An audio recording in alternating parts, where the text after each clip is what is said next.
এর ভেতরে মাঝে মাঝে ভর্তি হয়ে গেছে। এবার এই মাছ বিক্রি করে দিব্যি সারা বছর বসে বসে খেতে পারবো। কি গো রতন দাদা, পুকুর পাড়ে দাঁড়িয়ে একা একা কি বলছো? দেখতে দেখতে পুকুরের মাছগুলো কত বড় হয়ে গেল, এই কথা ভেবে এই খুশি লাগছে গো মোহন।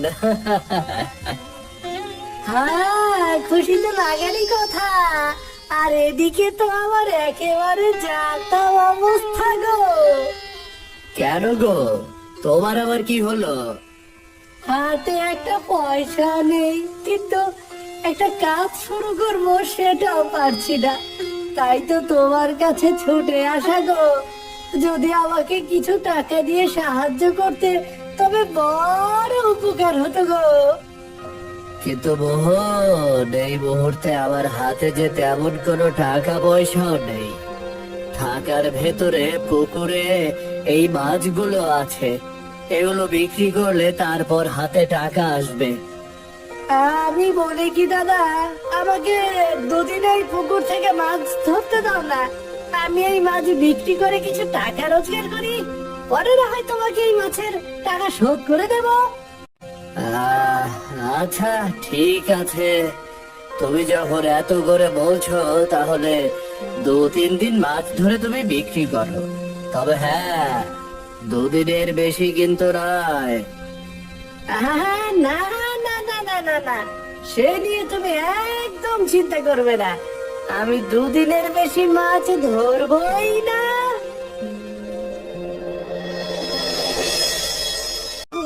এত বেলা হয়ে গেল, তুমি এখনো বাড়িতে বসে আছো? তুমি না বললে আজ মাছ ধরে বাজারে বিক্রি করে আসবে? ভেবেছিলাম তো কিছু মাছ ধরে বাজারে নিয়ে যাব, কিন্তু সেটা আজ হচ্ছে না। কেন গো, এখনো তো অনেক বেলা বাকি আছে। না গো না, তা না। আমি আগামী 2 দিন মোহনকে আমাদের পুকুর থেকে মাছ ধরে বাজারে বিক্রি করতে বলেছি। বেচারা বড় টাকার অভাবে আছে, বুঝলে? তাই বলে একেবারে ওকে 2 দিন মাছ ধরতে দিলে রে? কাজটা কি ঠিক হলো? আরে, তুমি বৃথা ভয় পাচ্ছ। ও তো বলে দিয়েছে যে কয় টাকায় মাছ বিক্রি করবে সে টাকা শীঘ্রই আমাকে শোধ দিয়ে দেবে। হ্যাঁ, শোধ করে দিলেই না, পুকুরের মাছ খালি করে দিতে আমার 2 দিনেই যথেষ্ট। রতন দাদা, তুমি ভাবতেও পারবে না আমি তোমার কি হাল করব।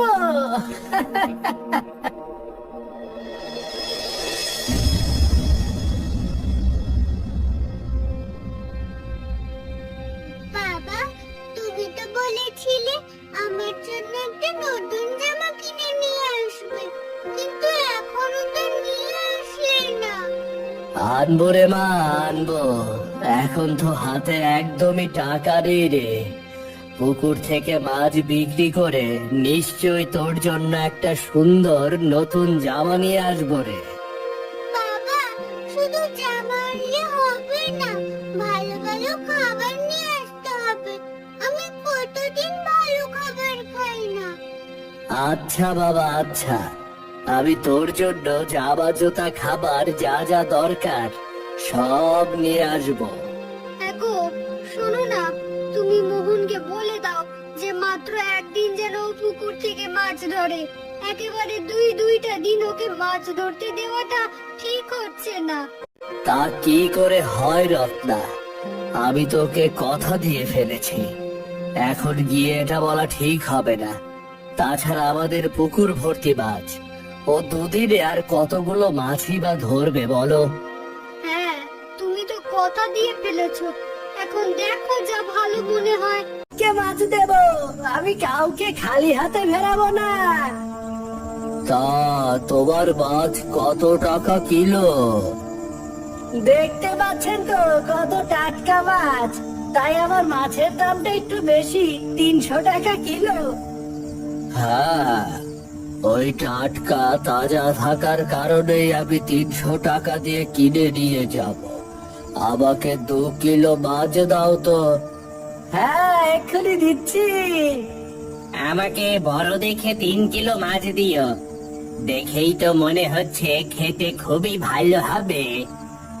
হ্যাঁ, তার বলতে এইমাত্র আমি মাছগুলোকে ধরে নিয়ে এলাম।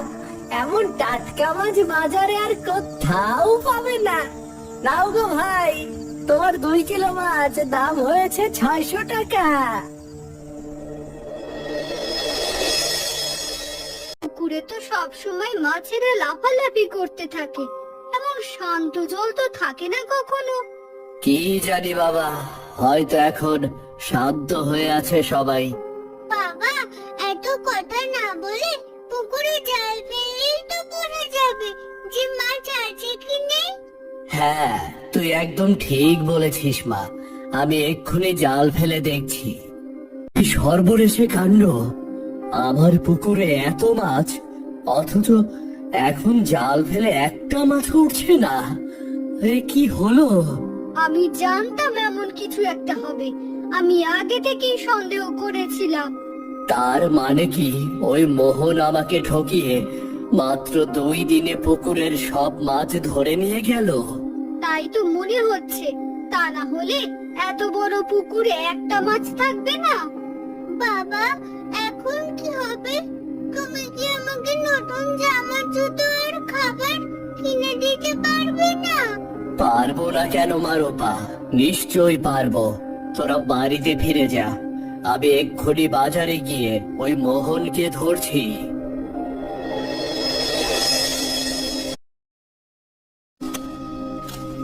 কি গো মোহন, তোমার বিপদের দিনে আমি তোমাকে সাহায্য করলাম, আর তুমি আবার এত বড় ক্ষতি করতে পারলে?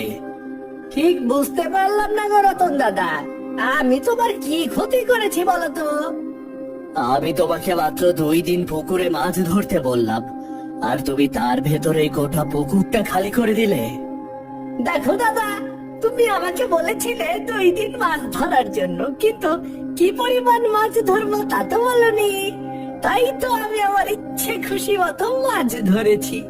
তাতে যদি তোমার পুকুরের মাছ শেষ হয়ে যায়, তো আমি কি করব? না না মোহন, কাজটা তুমি একদমই ভালো করলে না। আমি তোমার নামে মোড়লের কাছে নালিশ দেব। তুমি যা পারো করো গিয়ে। আমি তোমার কথা মতোই কাজ করেছি, এখানে আমার কোনো ভুল নেই। আবার ভুল হয়েছে গো রত্না, তোমার কথা শোনাই উচিত ছিল আমার। এখন কি করবে ভাবছো? ভাবছি মোহনের নামে মোড়ল সাহেবের কাছে নালিশ করে আসব। তারপর যা করার মোড়ল সাহেবই করবে। আমার মনে হয় মোড়ল সাহেবের কাছে নালিশ করলে কিছুই হবে না। ওই মোহন তোমাকে কথার জালে ফাঁসিয়েছে। তাহলে এখন আমরা কি করব? ওই মোহনকে আমি কিছুতেই এমনি এমনি ছেড়ে দেব না। এর উচিত শিক্ষা ওকে পেতেই হবে। রূপা, দেখ তো মা, নদীর পাড়ে ওগুলো কি নড়াচড়া করছে? মা, এগুলো তো চিংড়ি মাছ। তাকিয়ে দেখো, কি পরিমাণ চিংড়ি মাছ নদীর পাড়ে জড়ো হয়ে আছে। মনে হচ্ছে যেন গোটা নদীর সব চিংড়ি এখানে চলে এসেছে। তার মানে তোর বাবা সকালবেলা যে খাবার ফেলেছিল তা খেতে এই চিংড়িগুলো এখানে চলে এসেছে।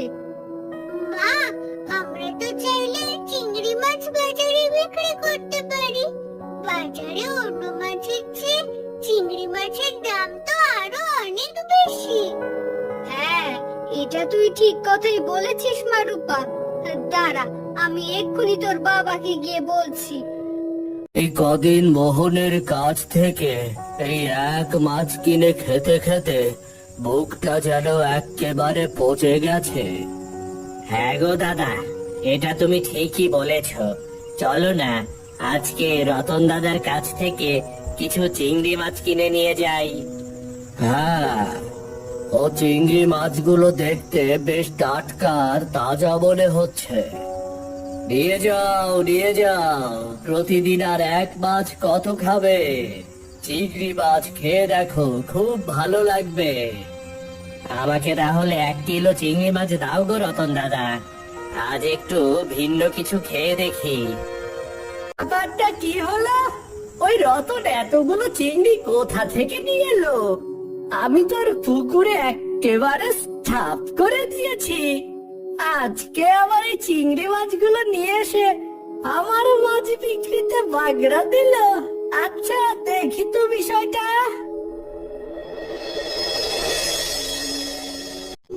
সত্যি রত্না, তোমার এমন একটা বুদ্ধি দিয়েছো যে চিংড়ি মাছ বিক্রি করে আজকে বেশ কিছু টাকা রোজগার হয়ে গেছে।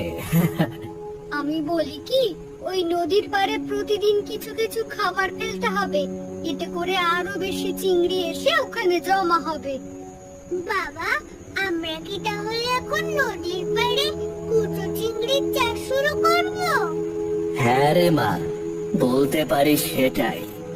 বাজারে চিংড়ির অনেক দাম আছে, ভালো চিংড়ি চাষ করতে পারলে আমাদের আর পেছনে তাকাতে হবে না।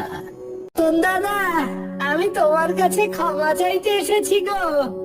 তোমার সাথে আমি যে কাজটা করেছি তা একদমই ঠিক হয়নি। আচ্ছা ঠিক আছে, যা হবার হয়েছে। এখন আবার বাড়িতে এসেছো কেন? বলছি যে তুমি তো দেখতেই পাচ্ছ বাজারে চিংড়ি মাছ বাদে অন্য কোনো মাছ কেউ কিনতেই চায় না। তাই বলছিলাম, তুমি যেখান থেকে চিংড়ি মাছ ধরো সেখানেই মাছ যদি আমাকে 2টা দিন ধরতে দিতে। হ্যাঁ, তা তো অবশ্যই তোমাকে দিতে পারি, তবে একটা শর্ত আছে। হ্যাঁ বলো দাদা, কি শর্ত? তোমাকে মাছ বাবদ 100 টাকা দিতে হবে। মাছ বাবদ 100 টাকা? এ আর এমন কি কঠিন কাজ, আমি রাজি দাদা। শর্তটা ভালো করে মনে রেখো, আমার এই শর্ত ভাঙলে কিন্তু আমি মোড়লের কাছে নালিশ দেব। আর তখন কি হবে তুমি তো বেশ ভালো করেই বুঝতে পারছো, তাই না? এ নিয়ে তুমি কোনো চিন্তা করো না দাদা, আমি তোমার শর্ত মতোই কাজ করব। আমি তাহলে আসি গো দাদা। এটা তুমি কি করলে? যে মোহন কদিন আগে তোমাকে ঠকালো, আজ তাকে আবার 2 দিনের জন্য চিংড়ি মাছ ধরার অনুমতি দিয়ে দিলে। আরে, এবার আর ওই মোহন আমাকে ঠকাতে পারবে না। কাল সকাল হোক, তাহলেই দেখতে পাবে কি বুদ্ধি আমি করেছি।